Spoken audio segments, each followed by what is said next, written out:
El extraño caso del hospital psiquiátrico abandonado.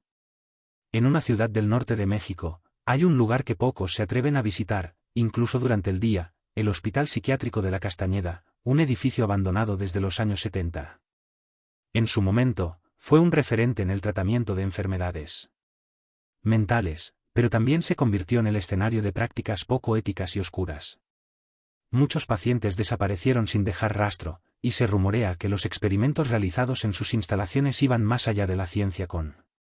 Los lugareseños cuentan que por las noches, el edificio parece cobrar vida, luces que titilan en ventanas rotas, gritos que se escuchan desde las profundidades del sótano y sombras que se mueven entre los pasillos. Pero nada de esto disuadió a un grupo de exploradores urbanos que decidió investigar por su cuenta. Entre ellos estaban Laura, Miguel y Diego, jóvenes aficionados al OP. La noche de la visita. Era una noche sin luna, perfecta para explorar, según ellos. Equipados con linternas y cámaras, el grupo se adentra en el hospital. La entrada principal, oxidada y cubierta de grafitis, se abrió con un crujido que. Los pasillos estaban llenos de escombros, camillas abandonadas y papeles clínicos amarillentos por el tiempo. Diego encontró un registro que hablaba de un paciente llamado Ernesto López, conocido por su comportamiento violento. Según los documentos, Ernesto desapareció una noche sin dejar rastro. La página estaba manchada de lo que parecía ser. Mientras exploraban, un fuerte ruido los sobresaltó. Venía del ala norte, donde se decía que se encontraban las celdas de aislamiento. Al llegar, notaron que una de las puertas, que debía estar cerrada con candado, estaba entreabierta. Dentro, la celda estaba vacía, salvo por unas marcas profundas en las paredes, como si alguien hubiera intentado rascar el concreto con uñas desnudas. El rostro en la cámara. Laura. No debían venir. El escape. Presos del pánico, los tres corrieron hacia la salida, pero los pasillos parecían interminables, como si el edificio hubiera cambiado de forma. Las puertas que habían cruzado minutos antes ahora estaban bloqueadas. Miguel tropezó y, al levantarse, vio una figura en el final del pasillo. Era Ernesto. Sus ojos brillaban con un extraño fulgor, y un hilo de saliva negra caía po. Cuando finalmente lograron salir, el reloj marcaba las 3:33 de la madrugada. Lo más extraño fue que sus relojes personales, así como los teléfonos, se mostraron las 2:45. Había pasado menos tiempo del QU. Al día siguiente, Diego decidió revisar las grabaciones completas en su casa. En una de ellas, justo al final, una voz masculina susurraba: «No será la última vez».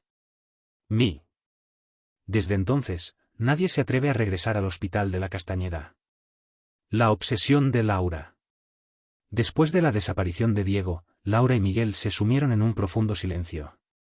Durante los días, evitaban hablar sobre lo sucedido, pero Laura no podía quitarse de la cabeza la figura que había visto en la cámara. Sentía que Ernesto estaba tratando de comunicarse con ellos desde el otro lado. Miguel, por su parte, intentó olvidar lo ocurrido sumergiéndose en el trabajo, pero el trauma le perseguía en sueños, cada noche soñaba con los pasillos interminables y los susurros. Una tarde, Laura recibió un paquete anónimo. Dentro había un sobre con fotografías. Todas fueron capturas del hospital, pero en una de ellas, reconocieron el rostro de Diego, parado junto a una ventana rota. Lo más perturbador era que la ventana mostraba una figura detrás de él, Ernesto López, con los mismos ojos hundidos y expresión de furia. La fotografía llevaba una nota escrita a mano: «Ven a buscarlo». Contra todo instinto, Laura decidió regresar al hospital.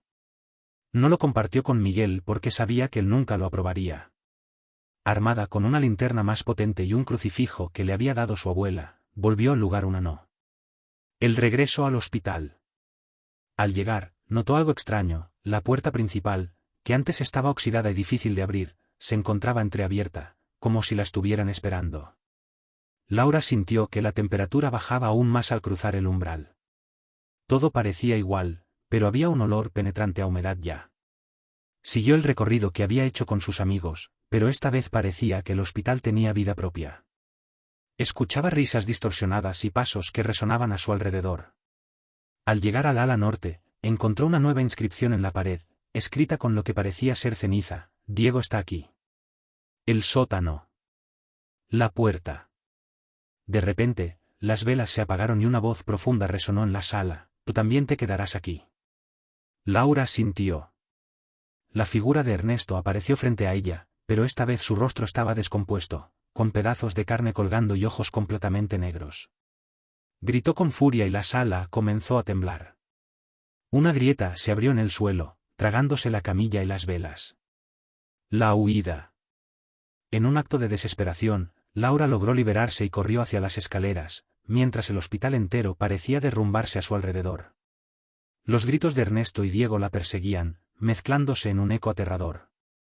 Cuando finalmente llegó a la salida, sintió una fuerza tirando de ella, como si el hospital intentara retenerla. Con un último esfuerzo, cruzó la puerta y cayó al suelo empapado por la lluvia. Al mirar atrás, el hospital estaba intacto, como si nada hubiera ocurrido. Exhausta y aterrorizada, juró no regresar nunca más. Asterisco asterisco el hallazgo de Miguel asterisco asterisco Miguel, aunque intentó seguir adelante con su vida, no podía ignorar los extraños sueños que lo acosaban cada noche. En ellos, veía a Laura atrapada en un lugar oscuro y frío, con paredes que parecían estar vivas, pulsando como un corazón gigante. En todos los sueños, una figura al fondo lo observaba en silencio: Ernesto López. Aunque Miguel intentaba convencerse de que eran solo pesadillas, un detalle lo inquietaba profundamente: cada vez que despertaba, encontraba tierra bajo sus uñas y marcas de arañazos en la pared junto a su cama. Una mañana, decidió visitar a Laura después de varios días sin saber de ella. Al llegar a su casa, la encontró vacía y en completo desorden. Sobre la mesa del comedor había un diario abierto, con una frase subrayada: asterisco asterisco, el hospital me llama, pero no volveré sola. Asterisco asterisco al lado. El mundo detrás del portal. Cuando Miguel cruzó el portal, sintió como si su cuerpo se desintegrara en millones de partículas. Todo era oscuridad y vacío, pero había un eco constante, como si los gritos de millas de almas lo rodeaban. De repente, despertó en un lugar que parecía una versión retorcida del hospital psiquiátrico. Las paredes estaban vivas, pulsando con una sustancia negra que goteaba y emitía un hedor insoportable. Los pasillos eran interminables, deformados y resonaban con voces distorsionadas. Laura. Diego. Llamado Miguel, su voz rebotando en el espacio, pero lo único que recibió como respuesta fue una risa apagada: que pare. El encuentro con Laura y Diego. Tras lo que parecieron horas vagando por el lugar, Miguel finalmente encontró a Laura. Estaba encorvada en una esquina, con la mirada perdida y murmurando incoherencias. Cuando Miguel se acercó, ella levantó la vista. Su rostro estaba demacrado, como si hubiera pasado. ¿Por qué viniste? No deberías venir, dijo Laura con una voz que parecía no ser completamente suya. Vine a una. Laura señaló hacia un pasillo oscuro, pero antes de que pudiera avanzar, una figura emergió de las sombras: Ernesto López. Su cuerpo estaba aún más grotesco, con nuevos rostros adheridos a su piel, que se retorcían y gemían en agonía. Entre los rostros, Miguel pudo reconocer a Diego. «Déjalo ir», gritó Miguel. El pacto oscuro. Ernesto le ofreció un trato a Miguel: podía liberar a Laura o a Diego, pero no a ambos. Miguel, consumido por la culpa y el dolor, intentó razonar con Ernesto. Tú no eras así. Fuiste un hombre, un paciente, alguien que necesitaba ayuda. Esto no es lo que eres. Por un breve momento, Ernesto pareció tambalearse, como si hubiera un atisbo de humanidad en él. Pero rápidamente, la criatura recuperó su postura. Lo que fui ya no importa.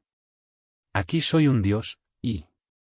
Laura, con un esfuerzo sobrehumano, tomó la mano de Miguel y le susurró: él controla este lugar, pero no puede controlar lo que no teme. No le des poder. Sus palabras encendieron algo en Miguel: la convicción de Q. La rebelión de las almas. Miguel recordó la grabadora que Alejandro había usado en el hospital. Aunque no la tenía consigo, comprendió que las almas atrapadas en Ernesto eran la clave. No tienes poder sobre ellos. Tú eres su prisionero, no su amo, gritó M. Las paredes. Uno por uno. El sacrificio final. Cuando el portal comenzó a cerrarse, Laura y Miguel intentaron huir hacia la luz. Pero Diego, que aún estaba atrapado en el cuerpo de Ernesto, gritó: no puedo salir. Tienen que irse sin mí. Miguel se negó a dejarlo, pero Laura lo tomó del brazo. Si no nos vamos ahora, todos quedaremos atrapados. Lo prometo, volveremos por él, dijo Laura con lágrimas en los ojos. Con un dolor indescriptible, Miguel y Laura cruzaron el portal justo antes de que se cerrara, dejando a Diego atrás. El regreso a la realidad. Cuando Miguel y Laura despertaron, estaban en un claro del bosque cercano al hospital. La estructura ya no existía, en su lugar, solo había un terreno baldío lleno de cenizas. Laura sollozaba, sintiéndose culpable por haber dejado a Diego atrás. Miguel, aunque devastado, prometió encontrar una forma de regresar. Mientras caminaban hacia el pueblo, Miguel notó algo extraño, una sombra lo seguía desde la distancia. Cuando se giró, no había nadie, pero sintió un escalofrío. Ernesto tal vez había sido derrotado, pero su influencia no había desaparecido por completo. Un nuevo propósito. Los siguientes Miguel y Laura dedicaron los meses a investigar el mundo espiritual, buscando pistas sobre cómo rescatar a Diego. Mientras tanto, comenzó a notar cambios en sus propios cuerpos, Laura podía ver sombras moviéndose en los reflejos, y Miguel comenzó a soñar con los pacientes del hospital, a quienes le pedían ayuda. Un día, en uno de los sueños de Miguel, apareció Diego. No tengo mucho tiempo. Ernesto no está muerto, solo debilitado. Si vuelves, asegúrate de estar listo. Él no te dará una segunda oportunidad. Miguel despertó con una decisión clara, debía regresar al otro lado, pero esta vez, no lo haría solo.